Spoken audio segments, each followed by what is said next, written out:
of you, you know, Hmm. any danger. But I understand that I understand that they think this way. Okay. So if I didn't understand that they gonna think like that, because like Mm-hmm. I had a lot of talks with my dad that Mm. helped me come to this understanding. Yeah. So I understand that there are people in this world that think like that. So as long as I understand that they are like that, Yeah. then I'll understand, why I need to continue to get them to understand that I'm not what they think that I am. Yeah. So it's pretty tough, and it's tiring. You know, Can be. good grief. And so, is that trauma? Is that because every time you walking in the store, you got to make sure you let everybody know I'm safe, without saying I'm safe. Trauma, it can be, Yeah. but I turn in my dad always he always have a way of teaching me how to turn negative into positive, right? So I Absolutely. say, within one of my times in the military, knowing that I write music, my car got broken into.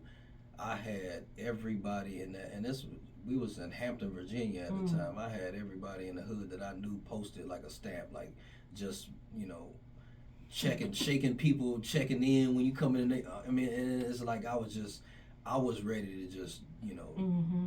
for war. Mm-hmm. I was mad. He was like, Okay. you need to turn that anger and put it in a song. So he always taught me to convert my negative energy into something positive. Okay. So I always try to do that so I won't go off the deep end and do something that's gonna get me in trouble. Then let's talk about your songs. Then, speaking Okay. of that, All right. where do you think the storytelling? Because all the songs that I've heard, Mm-hmm. majority of them are storytelling songs, Mm-hmm. and you have a way of painting this picture, Mm-hmm. where in a vivid picture actually, and we can actually see, we're in that moment with you. How do you?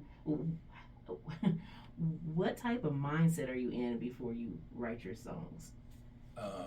The experiences. Mm-hmm. I really go off of the experiences that I go through and just try to make them rhyme. Mm-hmm. Like I just turn them into rhymes. In my childhood coming up, Project Pat was like and he still is my favorite artist. I mean, Shout out to yeah, shout Project out to Pat. Project Pat. He is a storyteller, and a lot of his music, what I'm saying. So I try to do the same, with my experiences. I try to put them in there, and it have a lot of messages, to let people know, these are things I went through with adversity, with racist Yeah. situations and being caught up, Mm. in things that I may have brought on myself, or I may have not. It may have came from elsewhere, but how to get through it, type of thing. You know what I Mm-hmm. mean? Tell me about the first time you put a pen to the paper and started writing your first lyrics or poetry. Okay. I say it came really early. Stop. So the first time I started writing poetry or art of storytelling within rhymes, I would say, grade school. They task us with writing a story, and me loving music so much, I challenged myself. What if I can make this rhyme? Have this story and just make it rhyme. Like that would be cool if I could do that. I want to say, I mean, I don't even want to say because I say grade. Probably middle school. I say it was probably middle school where I did this. Mm-hmm. When I actually started writing music for songs, um, I was about 14. Hmm. Do you still have a copy of that song? What was the subject about? Um, Man, I do not remember, to be honest with you. I really don't. I don't remember. It was probably some wild stuff that I shouldn't have been talking about at 14. I would say that. I'll be honest with you. Okay. So you were cussing at 14? I was. Yeah, I at 14. Not really. I wasn't. Not really. It was just from what I would catch from the radio and the different things, and talking about having guns when I ain't got a gun, and driving, and this and that. So, but just some wild stuff that I probably shouldn't have been talking about. Okay, which is true. At the age of 14, you ain't supposed to be talking about stuff like Right, that. right. So, did you feel proud of yourself I did because I actually completed, like, I was just writing verses, so it wasn't full songs. I didn't have a studio to go to, so I was just writing verses, trying to understand how the normal, guys mainstream was doing it. And I was just, being from Memphis, it's a music city. It's what people did.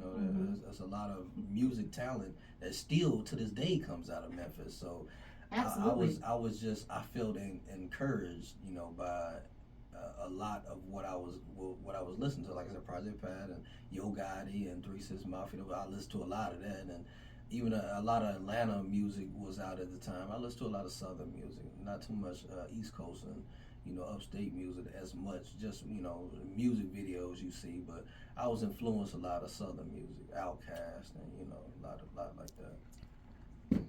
Tell me what happened when your parents heard your songs. Oh my goodness.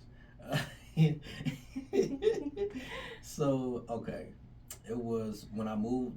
My parents. So it was my junior year, I think, probably. Deep in my junior year, I had a mixtape. I did my first mixtape, right?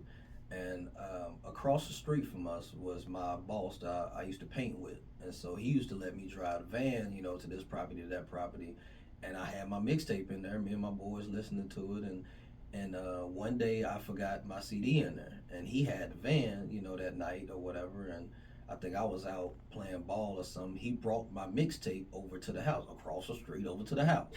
He gave it to my dad, and he was like, "What is this?" Because he seen my writing on it. I was Blaze at the time, and it said mixtape. What is this? And he popped it in, and I came home from probably playing ball or something, and he was like, "So your boss came and dropped me off this CD of mess that you got all over it." I'm like, my heart just dropped. I'm like, "Oh shoot," because at this time, I'm actually rapping now. I'm with a group of guys, and I'm just rapping about all kind of stuff that I do not need to be rapping about. And he just had this long talk with me about, because my childhood, was raised as a Christian family, and the faith, and learning the word of Christ and the Bible, and he was saying, I know you like doing music, but what we promote, we shouldn't be promoting what you got right here in this music right here. This ain't what we promote as Christians. And it was just one of them talks. He was coming down on me hard, and then he started softening up and was like, "Hey, if this is what you want to do, just make sure you clean up what you promote, what you put out to the world." So that was the earliest times of when they first heard my music. And was that the time you decided to? Was it an instant change, or did it take you a little bit to kind of warm up to the idea? It was not an instant change. It took me a while. After that, I joined the military. I started. I wouldn't say it was the next mixtape. Probably a few mixtapes after that. After him, because what I started doing was, now, okay, let me since they know I do music, let me make a few songs that I can just throw to them that they'd be like, "Oh, it's some good content," and and then eventually I think they started catching wind of, he got other songs out, because he passed it. Because I come home from leave and I'm giving whole CDs to my friends. Why come we can't get a whole CD?